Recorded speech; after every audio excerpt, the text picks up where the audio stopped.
সাবধান, এই গল্পটা শোনার আগে একা ঘরের দরজা বন্ধ করে বসুন, কারণ এমন কিছু ব্যক্তিগত আর নিষিদ্ধ কথা এখানে বলা হবে যা শুনলে আপনার বুক ধড়ফড় করবে। এটা আমার জীবনের সেই গোপন অধ্যায় যা আর 5টা বাঙালি বাড়ির অন্দরে লুকিয়ে থাকে, কেউ মুখ ফুটে বলে না। আপনি যদি বিবাহিত হন তাহলে এর গভীরতা আরও বেশি অনুভব করতে পারবেন। আমি অনিমা। আমার বাড়ি বাংলাদেশের নাটোর জেলার এক প্রত্যন্ত গ্রামে। আমার স্বামীর নাম আকাশ আর আমার দেওরের নাম অমিত। অমিত আমার দেওর, ঠিক আমার স্বামীর ছোট ভাই নয়, সম্পর্কে আমার স্বামীর আপন মামাতো ভাই। কিন্তু যেহেতু সে আমাদের বাড়িতেই থেকে পড়াশোনা করত আর বয়সে আমার চেয়ে মাত্র 2 বছরের ছোট ছিল, তাই তাকে আমরা একদম ছোট ভাইয়ের মতোই দেখতাম। গ্রামের বাড়ি হলেও আমাদের জীবনযাত্রার ধরন আর শহুরে আবহের কারণে আমার সাজপোশাক নিয়ে পাড়া প্রতিবেশীর মধ্যে একটা চাপা গুঞ্জন ছিল, বিশেষ করে আমার শাড়ি পরার ধরনটা। আমি সবসময় একটু আধুনিক স্টাইলে শাড়ি পরতাম, যা আমার ফিগারটাকে, হ্যাঁ আমি জানি আমার ফিগারটা বেশ আকর্ষণীয়, সুন্দরভাবে তুলে ধরত। এই নিয়ে অমিতের চোখে একসময় যে চাপা কৌতূহল ছিল তা আমি খেয়াল করতাম, কিন্তু কখনো ভাবিনি সেই কৌতূহল একদিন নিষিদ্ধ আকর্ষণে পরিণত হবে। গল্পটা শুনে ভালো লাগলে চ্যানেলটা অবশ্যই সাবস্ক্রাইব করবেন। আপনাদের উৎসাহ পেলে আমার আরও না বলা কথা বলার সাহস হবে।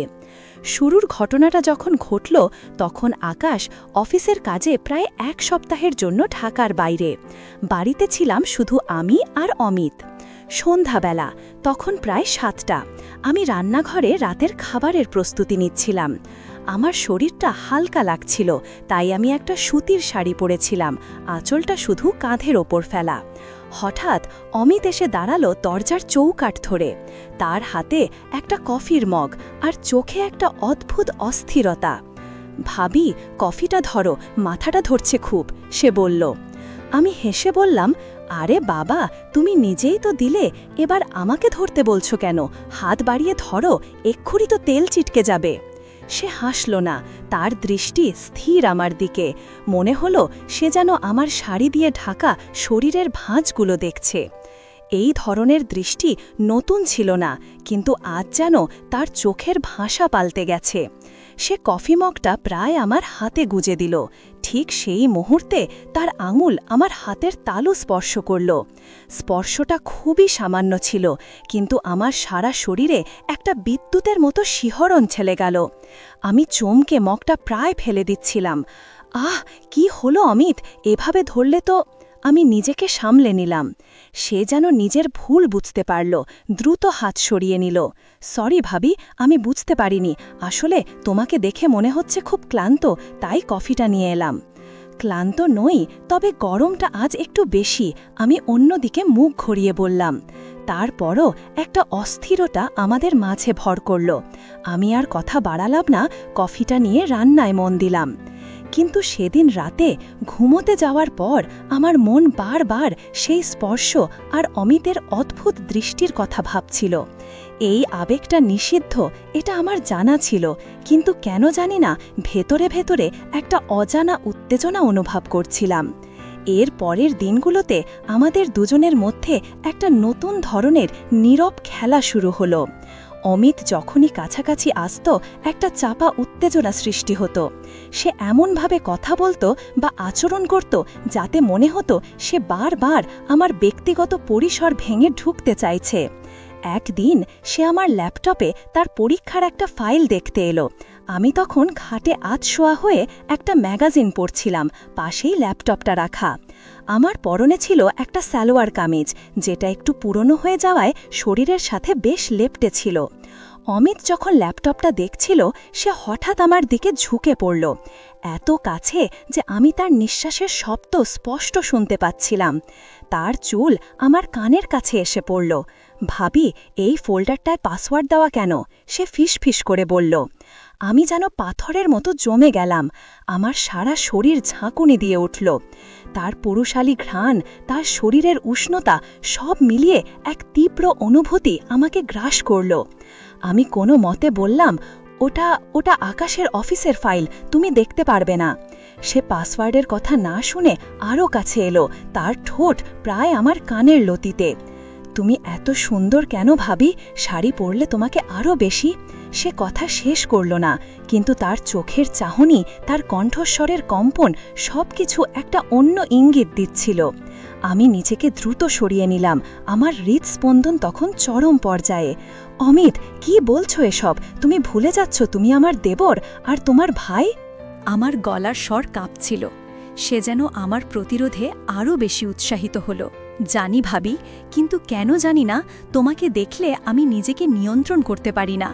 তোমার চোখ, তোমার হাসি সবকিছু আমাকে অন্য রকম করে দেয়। ভাইয়া তো তোমার প্রতি কোনো খেয়ালই রাখে না, সে শুধু কাজ নিয়ে ব্যস্ত থাকে। এই লাইনটা ছিল মারাত্মক। হ্যাঁ, আকাশ তার কাজ নিয়ে ভীষণ ব্যস্ত ছিল। আমাদের ব্যক্তিগত মুহূর্তগুলো যেন যন্ত্রচালিত হয়ে গিয়েছিল। অমিত আমার এই মানসিক দুর্বলতার সুযোগ নিল। সে জানত আমি কতটা নিঃসঙ্গ। সে আরও কিছু কথা বলল, যা আমার মনের গভীরে আঘাত হানল, আমার শূন্যতাটাকে আরও স্পষ্ট করে দিল। আবেগপ্রবণতার সেই মুহূর্তে আমি তাকে কিছু বলতে পারলাম না, শুধু ফ্যাল ফ্যাল করে তার দিকে তাকিয়ে রইলাম। সেই সুযোগে সে আমার হাতটা ধরল। তার স্পর্শে আমার মনে হলো আমি যেন গলে যাচ্ছি। আমি তাকে ধাক্কা দিয়ে সরিয়ে দিতে পারতাম, কিন্তু পারলাম না। আমার শরীরের প্রতিটি স্নায়ু যেন নিষেধ উপেক্ষা করে সেই স্পর্শের কাছে আত্মসমর্পণ করতে চাইছিল। এইভাবেই আমাদের সম্পর্কটা এক নিষিদ্ধ সীমারেখা অতিক্রম করতে শুরু করল।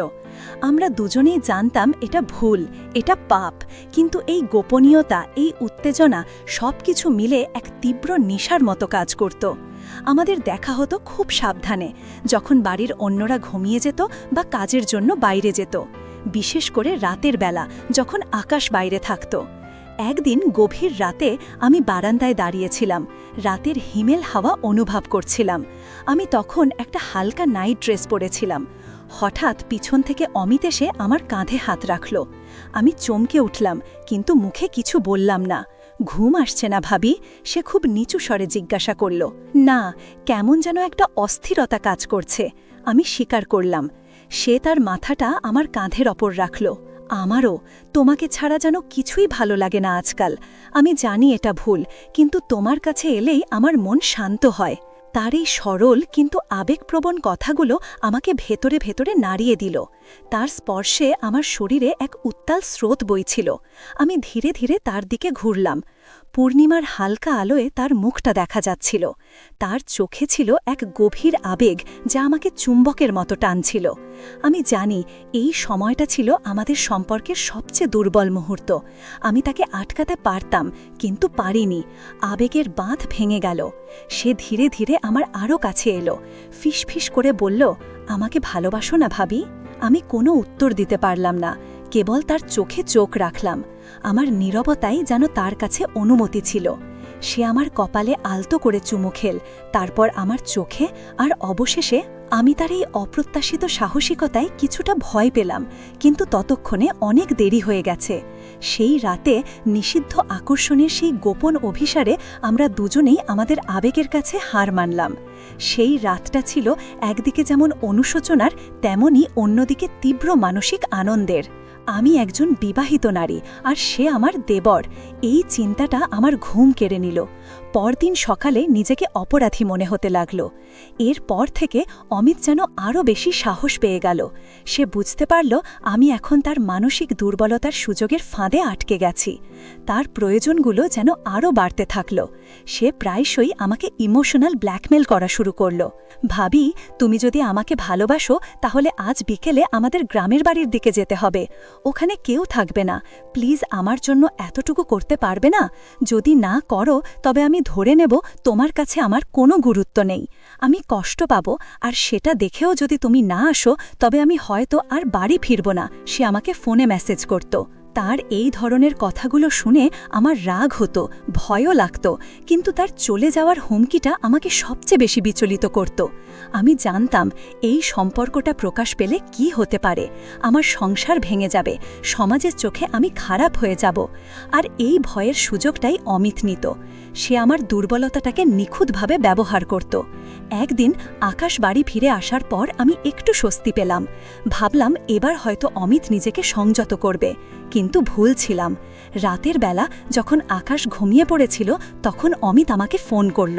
ভাবি, একটু বারান্দায় এসো এখনই, আমার খুব জরুরি কথা আছে, সে ফিসফিস করে বলল। আমি প্রথমে যেতে চাইলাম না, কিন্তু তার কণ্ঠস্বরে এমন একটা চাপ ছিল যা উপেক্ষা করা আমার পক্ষে কঠিন ছিল। আমি পা টিপে টিপে বারান্দায় গেলাম। সে সেখানে দাঁড়িয়েছিল, তার চোখে জল। আমি জানি ভাইয়া খিরে এসেছে, কিন্তু আমি থাকতে পারছি না ভাবি, আমি তোমাকে ছাড়া থাকতে পারবো না। তুমি আমাকে ভুলে যাচ্ছ? অমিত, এসব কি বলছো? ভাইয়া ভেতরে ঘুমোচ্ছে, আর তুমি কি ভুলে যাচ্ছ যে আমরা কে? আমি খুব নিচু স্বরে বললাম। সে আরও এগিয়ে এলো। না, আমি ভুলিনি, কিন্তু তোমার কাছে আমার কোনো গুরুত্ব নেই। তুমি কেন ভাইয়ার সাথে কথা বলো যখন তুমি জানো আমি তোমাকে ভালোবাসি? তুমি কি আমাকে কষ্ট দিতে ভালোবাসো?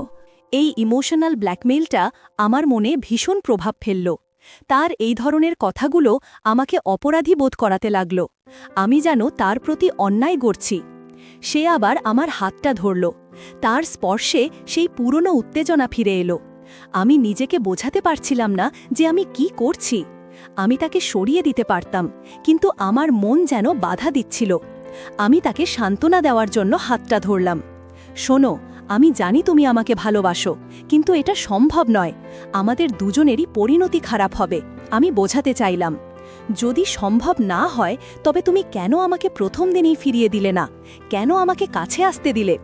তার এই প্রশ্নটা আমার ভেতরের অপরাধবোধটাকে আরও বাড়িয়ে দিল। আসলে আমি নিজেই সেই নিষিদ্ধ আকর্ষণের ফাঁদে পা দিয়েছিলাম। আমার একাকিত্ব, আকাশের উদাসীনতা এবং অমিতের আবেগপ্রবণতা সবকিছু মিলে একটা জটিল পরিস্থিতি তৈরি হয়েছিল। সেই রাতে বারান্দায় অমিত আমার কাছ থেকে আর কিছু চায়নি, কিন্তু তার আবেগপ্রবণ কথাগুলো আমাকে মানসিক চাপে ফেলল। পরের দিন থেকে অমিতের ইমোশনাল ব্ল্যাকমেল আরও বাড়ল। সে আমাকে নিয়মিত মেসেজ করত, ফোন করত, আর সবসময় একটা মানসিক চাপ সৃষ্টি করত।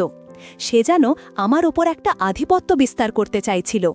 সে আমাকে বলতো যে যদি আমি তার কথা না শুনি তাহলে সে আকাশের কাছে সবকিছু ফাঁস করে দেবে। আমি জানি তুমি আমাকে ভয় পাচ্ছ, কিন্তু মনে রেখো আমি তোমাকে ভালোবাসি, আর এই ভালোবাসার জন্য আমি সব করতে পারি। তুমি আমার কাছে যা চাইবে আমি তাই দেব, শুধু আমার কথা শোনো। সে আমাকে একটা গোপন মেসেজে লিখেছিল। এই কথাগুলো শুনে আমার মন বিদ্রোহ করল। আমি সিদ্ধান্ত নিলাম যে এবার আমাকেই কিছু একটা করতে হবে। এই মানসিক অত্যাচার আর নিষিদ্ধ সম্পর্ক থেকে বেরিয়ে আসতে হবে। আমি অমিতকে বুঝিয়ে বললাম যে আমাদের এই সম্পর্কটা আমাদের জীবন নষ্ট করে দেবে। অমিত, তুমি একজন ভালো ছেলে, তোমার সামনে অনেক উজ্জ্বল ভবিষ্যৎ। তুমি কেন নিজের জীবনটা নষ্ট করছো, আমার জীবনটা নষ্ট করছো? তুমি যদি আমাকে সত্যি ভালোবাসো তাহলে এই সম্পর্কটা শেষ করো। তুমি আমাকে ব্ল্যাকমেইল করে যা চাইছো তা তোমার ক্ষতি ছাড়া আর কিছু করবে না। আমি তোমার ভাবি, এই সত্যটা তুমি ভুলতে পারো না, আমি তাকে শক্ত করে বললাম। প্রথমে সে আমার কথা শুনতে চাইল না, আরও ইমোশনাল ব্ল্যাকমেইল করার চেষ্টা করল। কিন্তু আমি এবার শক্ত ছিলাম। আমি তাকে বললাম যে যদি সে আমাকে ব্ল্যাকমেইল করা বন্ধ না করে তাহলে আমি নিজেই আকাশের কাছে সব বলে দেব। আমি যদি আমার ভুল স্বীকার করে নেই তাহলে হয়তো আকাশ আমাকে ক্ষমা করবে, কিন্তু তোমার জীবনটা নষ্ট হয়ে যাবে, তোমার পড়াশোনা, তোমার ভবিষ্যৎ সব শেষ হয়ে যাবে। আমি তাকে ভয় দেখালাম। এই কথাগুলো শুনে অমিত ভয় পেল। সে হয়তো বুঝতে পারল যে আমি আর তার খেলার পুতুল নয়। সে ধীরে ধীরে নিজেকে গুটিয়ে নিল। আমাদের মধ্যেকার সেই নিষিদ্ধ সম্পর্কটা শেষ হল। আমার জীবনে ফিরে এলো এক নতুন শান্তি।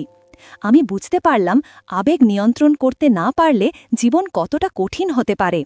আমি আকাশকে আরও বেশি সময় দিতে শুরু করলাম, যাতে আমাদের মধ্যে কোনো দূরত্ব না থাকে। আর অমিত, সে এখন বাইরে পড়াশোনা করছে। সে আমাকে প্রায়শই ফোন করে, কিন্তু তার কণ্ঠে এখন আর সেই আবেগ নেই, আছে শুধু শ্রদ্ধা। আমি জানি আমাদের জীবনের সেই গোপন অধ্যায়টা সবসময় আমার মনে থাকবে, কিন্তু সেটা এখন শুধুই একটা শিক্ষা। আমার এই গল্পটা বলার একটাই কারণ, আমাদের সবার জীবনেই এমন নিষিদ্ধ আকর্ষণ আসতে পারে যখন আমরা মানসিক দিক থেকে দুর্বল থাকি। কিন্তু মনে রাখবেন, ক্ষণিকের আবেগের কাছে আত্মসমর্পণ করলে তার ফল হয় দীর্ঘস্থায়ী অনুশোচনা। ভালোবাসার নামে কোনো আবেগপ্রবণ ব্ল্যাকমেইলে জড়িয়ে পড়াটা কোনো সমাধান নয়। নিজের মনকে শক্ত করুন আর নিজেকে ভালোবাসুন। আপনার পারিবারিক সম্পর্কগুলো অমূল্য। বাইরের নিষিদ্ধ আকর্ষণ হয়তো ক্ষণিকের জন্য উত্তেজনা দিতে পারে, কিন্তু তা আপনার জীবনকে ধ্বংস করে দেবে। এই কঠিন পরিস্থিতিতে কেউ একা নয়। শক্ত থাকুন, সঠিক সিদ্ধান্ত নিন। ভুল করে ফেললে তা থেকে বেরিয়ে আসার সাহস রাখুন। জীবন একটাই, আর এটা সুন্দর। শুধু সঠিক পথে চলতে শিখতে হবে।